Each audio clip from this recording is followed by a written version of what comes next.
For verily I say unto you, till heaven and earth pass, one jot or one tittle shall in no wise pass from the law, till all be fulfilled.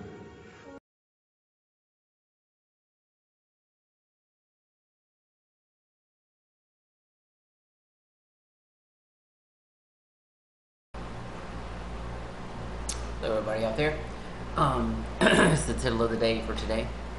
And man, you stand up for something, you get either loved a lot or you get attacked a lot, right? I mean, it's pretty crazy, but it's good. I got a lot more subscribers, which I appreciate. Even though in the last video I said I don't really care about that, which really I don't. I just want to help like one person, man.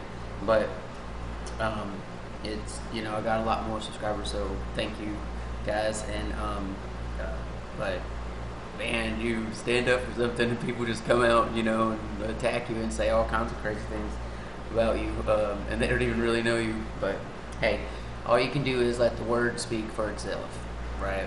And it's not about me, it's not about like Round Saturn's Eye or anybody else. It's about letting the word speak and shining the light on Jesus, okay, and letting Jesus' light shine through you. So I thought this was kind of interesting because it kind of goes with what we were talking about in the last video and what's going on right now.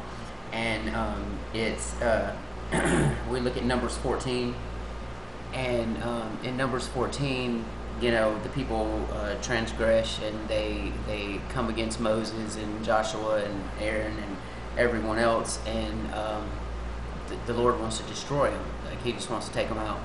And Moses, even though the people are wrong, he stands and up for the people and falls down to his knees and prays, for the people. And it's interesting to where, that's even though the people were wrong, they were sinful, you could say, Moses still prays for the people and still tries to save them. Okay, he intercedes.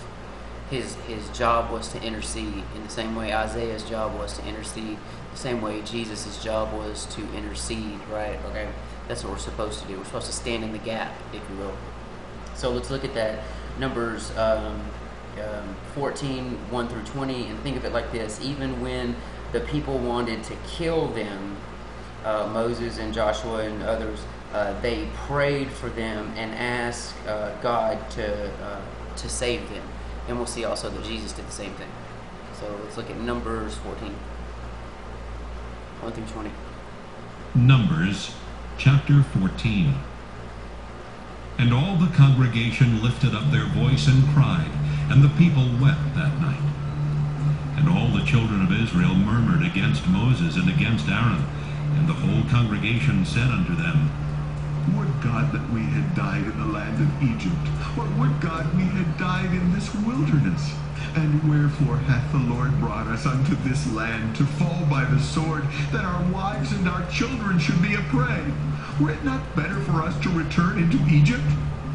And they said to one another, Let us make a captain, and let us return into Egypt. Then Moses and Aaron fell on their faces before all the assembly of the congregation of the children of Israel. So they wanted to go back into captivity. You see, they wanted to go back into Satan's world and his realm and his controlling empire at the time, right? That they wanted to go back into it just because times were hard, just because there was a bit of suffering and persecution and things like that, right? And Joshua the son of Nun and Caleb the son of Jephunneh, which were of them that searched the land, rent their clothes. And they spake unto all the company of the children of Israel, saying, The land which we passed through to search it is an exceeding good land. If the Lord delight in us, then he will bring us into this land and give it us, a land which floweth with milk and honey. Only rebel not ye against the Lord, neither fear ye the people of the land, for they are bread for us. Their defense is departed from them, and the Lord is with us. Fear them not. But all the congregation bade stone them with stones. And the glory of the Lord appeared in the tabernacle of the congregation before all the children of Israel. So they literally wanted to kill them, right? So they could go back into captivity, okay?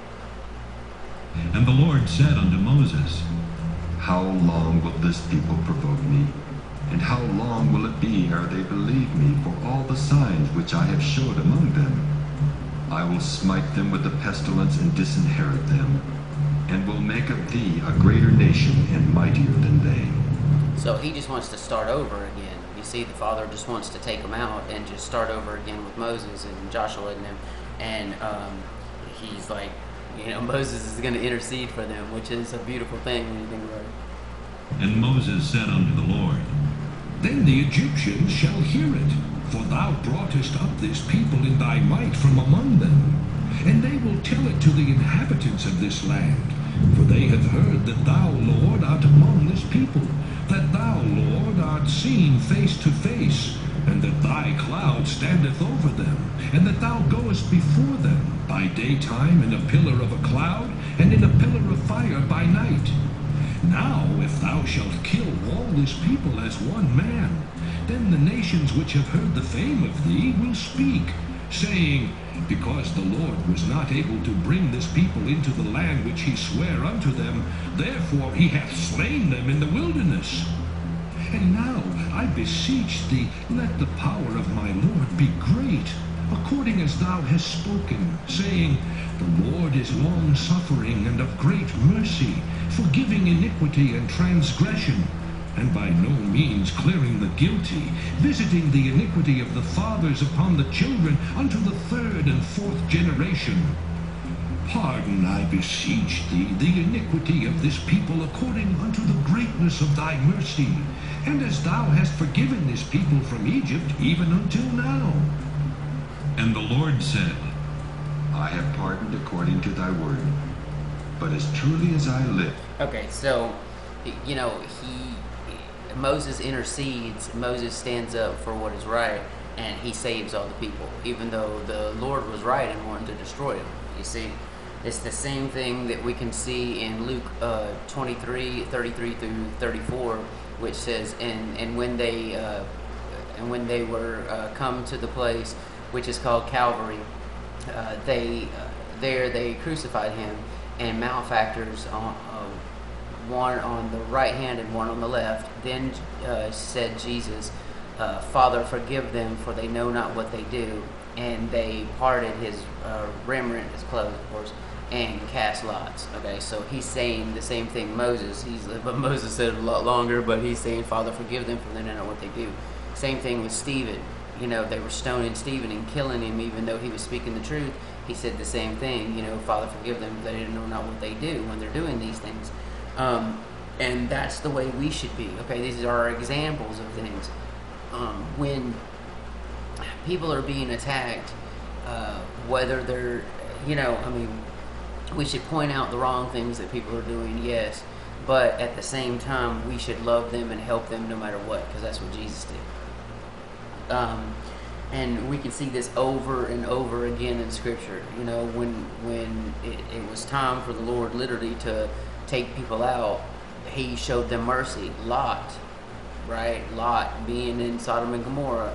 Lot it says in the New Testament that his soul was vexed because he was among the wicked people all the time. So he started to somewhat become wicked. That's why he was going to give his daughters up to him, his virgin daughters up to him, right? That's not a good thing to do, you see. But the Lord still saved him, even though he didn't even want to leave Sodom. He still wanted to stay there, right? Okay. So it's the same type of stuff that we've been dealing with in this last couple of weeks. You're supposed to love and intercede no matter what other people do.